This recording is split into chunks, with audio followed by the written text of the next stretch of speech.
বইয়ের কথা মতো চলবেন, কোনো অশান্তি হবে না। Mind it. বিয়ে পড়ানোর পর আমি সবাই এই ওসিয়ত করি, সংসারে অশান্তির মূল কারণ বউর কথা না শোনা। বউয়ের কথা মতো চলবেন, কোনো অশান্তি নাই ইনশাআল্লাহ। ঠিক আছে? কথা না শুনতে পারলেও হো হো করবেন অন্তত, দ্যাটস ইট। এই এক লাইন মেনে চলবেন, সারা জীবন সুখ শান্তিতে থাকতে পারবেন। আর এতে ডানবাম হয়ে যাবেন, কপালে দুঃখ আছে। আপনি আমার সাথে বলেন, আমি মোহাম্মদ মতিউর রহমান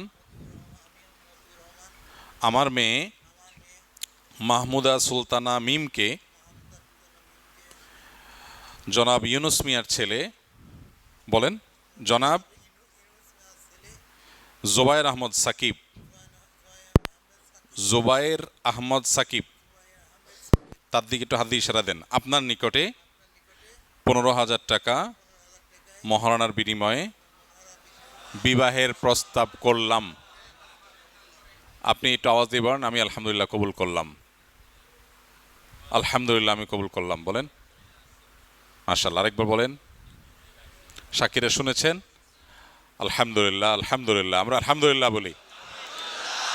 মাশাআল্লাহ, আমাদের যুবকরা মহরের অঙ্ক শুনে সবাই খুব আওয়াজ দিয়ে উঠেছেন।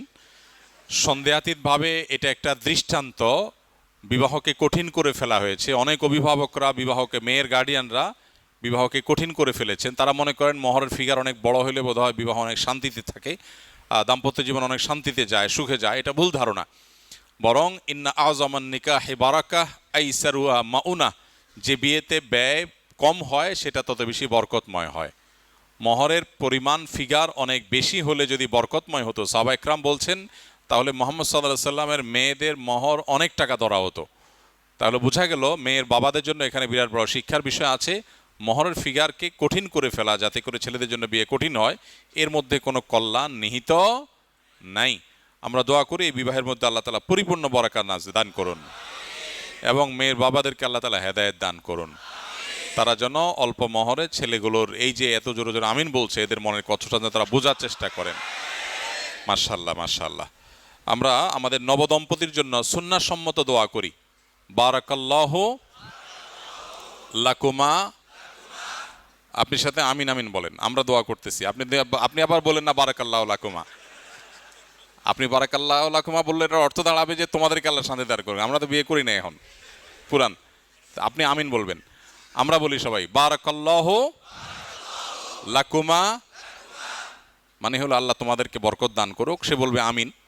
ওয়া বারাকা আলাইকুমা, তোমাদের উপরে, নতুন দম্পতি, তোমাদের উপর আল্লাহ বরকত নাজিল করুক। ওয়া জামাআ বাইনাকুমা ফি খায়র, মানে ভালো কাজে তোমাদেরকে আল্লাহ তাআলা সৌহার্দ্য, সম্প্রীতি, ভালোবাসা দান করুক। বলেন আমিন, আমিন। আমাদের জন্য আপনি দোয়া করে দিন আবার ইনশাআল্লাহ, আল্লাহ তাআলা বরকত দান করুক। মাশাআল্লাহ। এ ভাই খেজুর কই? খেজুর দেন, খেজুর দেন, ফাঁকি ঝুঁকি দিয়েন না। জি, খেজুর দিয়ে দেন ভাই। খেজুর ছিটানো সুন্নত, এটা ভুল ধারণা, ছিটানোর দরকার নেই, হাতে হাতে দিয়ে দেন। জি ভাই।